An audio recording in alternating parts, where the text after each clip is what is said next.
Dam silverfish are the ocean's farmers, managing underwater estates with sophistication.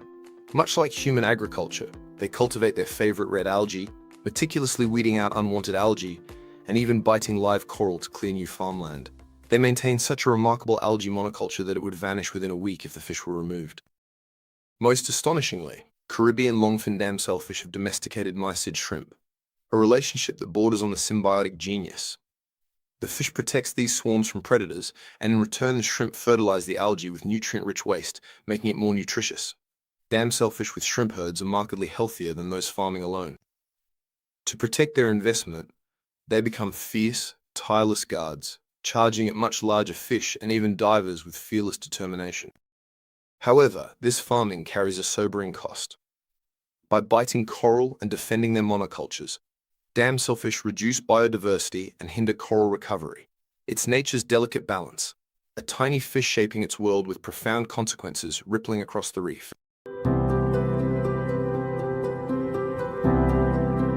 The marsh periwinkle is one of the few marine animals that practices remarkable fungiculture.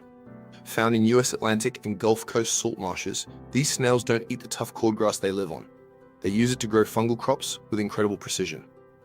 Their farming follows 3 steps. First, plowing. The snail saws long gashes into live cordgrass leaves, exposing nutrient-rich tissue as food for fungi. Second, fertilizing. It deposits fecal pellets into these wounds, boosting fungal growth by an astounding 170%. Third, harvesting. The snail returns to consume the fungus. Without this crop, snails grow slower and die younger. This farming dramatically shapes entire marshes. The fungi that snails cultivate can reduce cordgrass growth by up to 100%.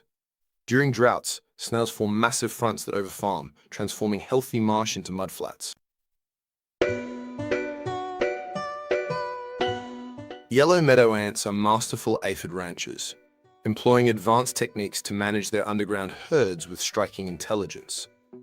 Their primary food source is honeydew, which they obtain by stroking root aphids to stimulate release. These ants rarely surface, so this milk provides essential energy.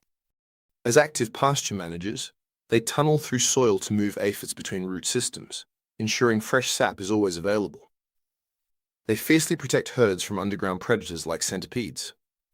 For winter shelter, they carry aphid eggs and the young deep into their mounds for warmth, returning them to roots in spring.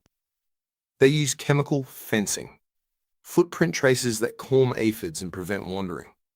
While honeydew provides carbohydrates, ants need protein too, so they eat excess or unproductive aphids.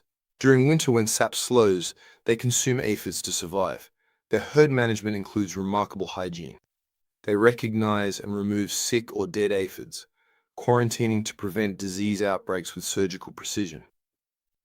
Finally, they actively groom their aphids, meticulously cleaning away sticky residue and fungal spores to maintain herd health.